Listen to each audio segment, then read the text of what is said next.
হরে কৃষ্ণ বন্ধুরা, সকলকে অনেক অনেক শুভেচ্ছা ভালোবাসা জানাই। আমি আজকে আর একটা নতুন একটা রেসিপি নিয়ে চলে এসেছি তোমাদের জন্য। আশা করি তোমাদের সকলের ভালো লাগবে, তোমরা দেখতে থাকো। আজকে আমি বানাবো রাঙা আলুর পান্তুয়া এবং ল্যাংচা। আমি এই কারণে মানে ল্যাংচা পান্তুয়া বানানোটা কোনো ব্যাপার না, সবাই বানাতে পারে, কিন্তু আমার এইটা গৌর পূর্ণিমা, একাদশী, জন্ম অষ্টমী বা অন্যান্য কোনো উপবাস করলে তা পঞ্চশস্য বর্জিত এই ল্যাংচা এবং পান্তুয়া। কারণ আমরা এই সমস্ত দিনগুলিতে পঞ্চশস্য খাই না, যার জন্যে ছানা ব্যবহার করলেও তার মধ্যে ময়দা ব্যবহার করতে পারবো না, আর অন্যান্য যে পঞ্চশস্য আছে সেগুলো ব্যবহার করতে পারবো না। তো আমি ছাড়িয়ে নিলাম এবং অনেক বড় বড় আমার ছিল, 1 কেজি মতন ছিল আমার এই রাঙা আলুগুলো। এবার আমি এগুলোকে প্রেশার কুকারে দিয়ে দিলাম। এই কারণে প্রেশার কুকারে সেদ্ধ করে নেব। অনেক সময় আমি দেখেছি রাঙা আলুর ভেতরে একটা ছিবড়ে ছিবড়ে মতন ভালো সেদ্ধ না হলে হয়, সেটা মাখার ক্ষেত্রে তখন অসুবিধা হয়। সেই জন্য যাতে ভালো করে মাখা যায় আমি প্রেশার কুকারে দিয়ে দিলাম এবং প্রেশার কুকারের ঢাকনাটা আমি বন্ধ করে দিলাম। এবার আমি প্রেশার কুকারে এটা সেদ্ধ হতে থাক, আমি এটাকে পাশের ওভেনটায় সরিয়ে দিলাম এবং চিনির শিরাটা বানিয়ে নেব। যেহেতু আমরা পঞ্চশস্য বর্জিত বলছি, তার জন্যে এই শিরাটার মধ্যে আমি কোনো রকম কোনো কিছু অ্যাড করব না, এমনকি এলাচও নয়। এলাচ আমরা একাদশীর দিনে খাই না, গৌর পূর্ণিমা, জন্মাষ্টমী এগুলোর দিনে খাই না। যে বাটি মেপে আমি চিনি নিলাম সেই বাটি মেপে 2.5 বাটি জল নিলাম। এই শিরাটা না কোনো ঘন হবে না পাতলা হবে, ঠিক তার মাঝামাঝি হবে। কারণ বেশি পাতলা করলে যেমন রসটা ঢুকবে না, তেমনি বেশি মোটা করলেও রসটা কিন্তু ঢুকবে না এগুলোর মধ্যে। তো সেই জন্যে আমি রসটা রেডি হয়ে গেছে শিরাটা চিনির, তো আমি এবারে ঢেলে দিলাম একটা পাত্রে। এবার আমি যেটা করব, আমি একটা পাত্র নিয়ে নিচ্ছি এবং রাঙা আলুগুলো যে সেদ্ধ করে নিয়েছিলাম সেগুলো একটা ঝুড়ির মধ্যে দিয়ে জল ঝরিয়ে নিলাম এবং সেই জল ঝরিয়ে নেওয়ার পরে এটা একটা পাত্রে ঢেলে নিলাম। রাঙা আলুগুলো একেবারে নরম হয়ে গেছে, সেদ্ধ হয়ে গেছে, তোমরা দেখতেই পাচ্ছ। এবারে আমি এটাকে ভালো করে কিছুটা পরিমাণ, মানে যতটা পরিমাণ নিয়েছি আমি 1 কেজি রাঙা আলু নিয়েছি, আর তার মধ্যে আমি দিলাম 200 গ্রামের একটু কম পানি ফলের আটা। হ্যাঁ বন্ধুরা, ঠিকই শুনছো, পানি ফলের আটা বা সিঙ্গারা বলে যাকে, আটা। তো পানি ফল দিয়েই তৈরি হয় এটা। খুবই মানে আমরা পঞ্চশস্য বর্জিত বলে আমরা একাদশীর দিনে এটা ব্যবহার করতে পারি।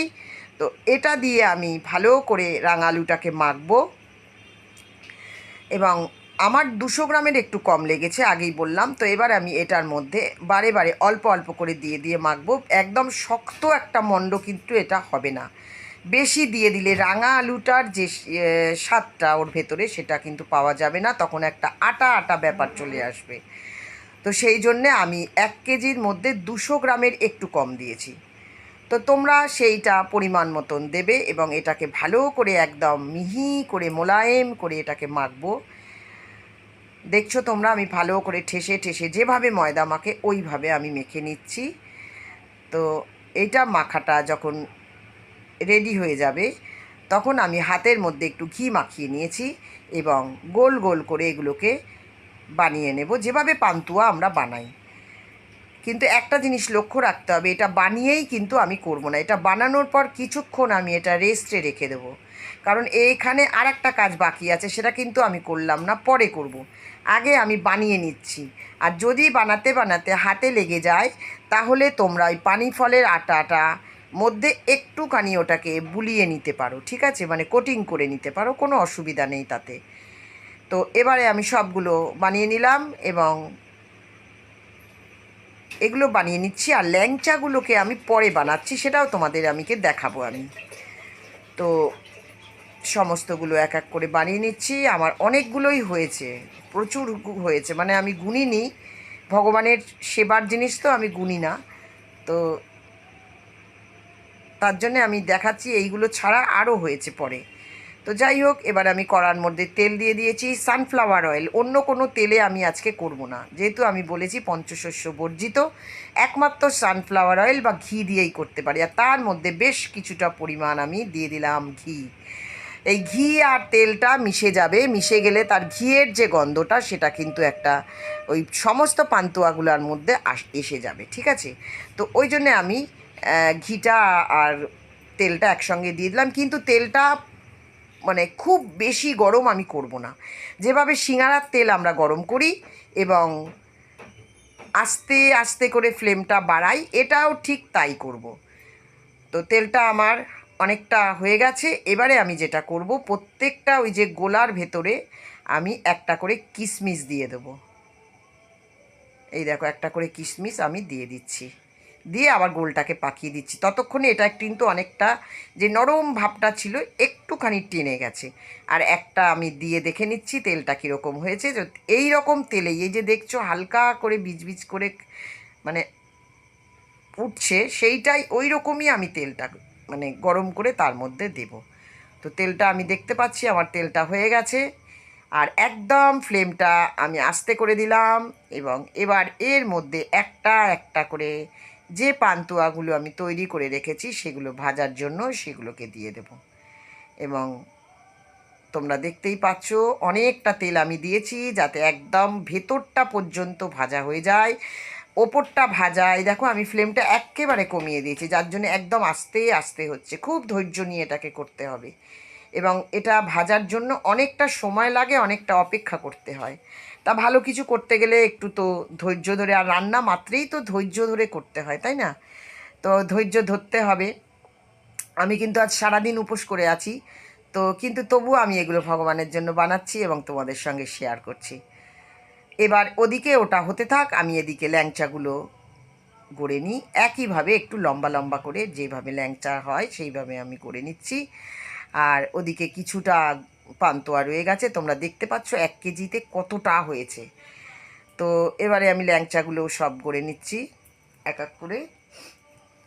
আমার ল্যাংচাগুলো অনেকগুলো হয়েছিল, আর পান্তুয়া তো অনেকগুলো হয়েছে, আরও কিছুটা আছে, পরে আমি করব। এদিকে তার মধ্যে আমি দেখি যে ল্যাংচাগুলো নয় গড়া হয়ে গেল, কিন্তু পান্তুয়াগুলোর কি অবস্থা।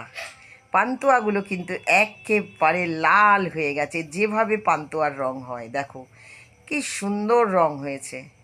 এবার আমি পান্তুয়াগুলোকে ওই তেল থেকে তুলে নেব, একেবারে সুন্দর করে, যেভাবে দোকানের মতন হয়েছে একেবারে, দেখো একদম। এগুলোকে আমি তুলে নিলাম, একটা পাত্রে রেখে দিলাম। এক্ষুনি আমি কিন্তু এই গরম অবস্থায় এগুলোকে কিন্তু আমি রসের মধ্যে দেব না। আর এদিকে যে ল্যাংচাগুলো আমি গড়ে রেখেছিলাম সেগুলো দিয়ে দিলাম। এবার ল্যাংচাগুলোকেও ভেজে তুলে নেব একইভাবে, যেভাবে আমি পান্তুয়াগুলো ভেজেছি সেইভাবেই আমি ল্যাংচাগুলোকেও ভেজে নেব, একদম ওই রকম লাল করে, দোকানের মতো। আমরা যে দোকানে যেভাবে, যেহেতু আমরা দোকানের মিষ্টি খুব একটা খাই না, বাড়িতেই বানাই, ভগবানকে দিই, তো সেই জন্য আমরা দোকানে কীরকম করে সেটা কিন্তু খুব লক্ষ্য রাখি। দেখো তোমরা, এই পান্তুয়াগুলো যেরকম লাল হয়ে গেছিলো, ল্যাংচাগুলো ওরকম লাল করে ভাজা হয়ে গেছে এবং বেশ বড় বড় হয়েছে। আমি একটু বড় বড় করেই করেছি। তোমরা যদি চাও তোমাদের পছন্দ মতো শেপ, চিত্রকূটের শেপও এটা দিয়ে দিতে পারো। আমি সবগুলোকে তুলে নিলাম। এবার আমি একটা পাত্রে, যে পাত্রে নিয়েছিলাম সেই পাত্রে চিনির শিরা আমি ওই পান্তুয়াগুলোর মধ্যে দিয়ে দিলাম। আর পান্তুয়াগুলো যে খুব গরম দিয়েছি তা নয়, একদম হালকা উষ্ণ গরমের মধ্যে আমি চিনির শিরাটা রেখেছিলাম, দিয়ে দিলাম। আর ল্যাংচাগুলোকে আমি একটু কড়ার মধ্যে দিয়ে দিলাম, ওই শিরাটা একটু ঘন করে নিয়ে আমি দিয়ে দিলাম। কারণ এই ল্যাংচাটা হবে একটু চটচটে মতন, এবং এই ল্যাংচাটা হবে শুকনো। এই ল্যাংচাগুলোকে কিন্তু আমি কিছুক্ষণ পরে তুলে নেব, একদম শুকনো করে। এগুলোকে আমি রসের মধ্যে রাখবো না। এই দেখো, আমি এইভাবে ল্যাংচাগুলোকে তুলে নিয়েছি। আর কিন্তু আমার পান্তুয়াগুলো কিন্তু রসের মধ্যেই আছে, দেখেছো তোমরা।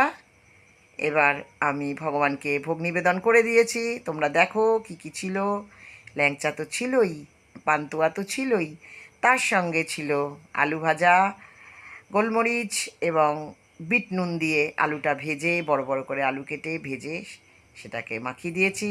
ছিল শসা, কলা, ছিল দইয়ের শরবত, ছিল জল এবং 1 বাটি পান্তুয়া।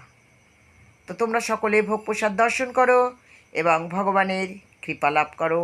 ভোগ দর্শনে অবশ্যই দুর্ভোগ কাটে, আমি বিশ্বাস করি। তো ভগবানকে নিবেদন করা হয়ে গেছে। আমি তোমাদেরকে একটা ল্যাংচা কেটে দেখাবো।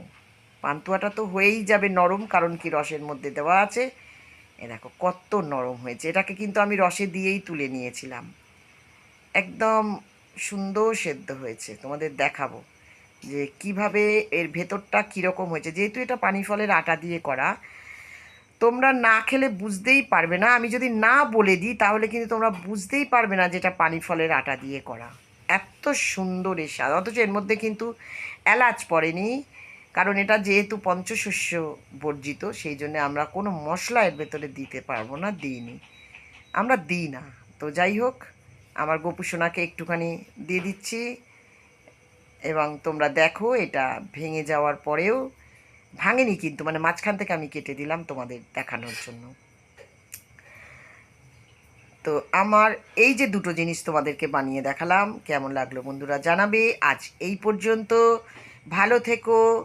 রাধে রাধে, রাধে রাধে, রাধে রাধে। দেখা হবে পরবর্তী কোনো ভিডিওতে।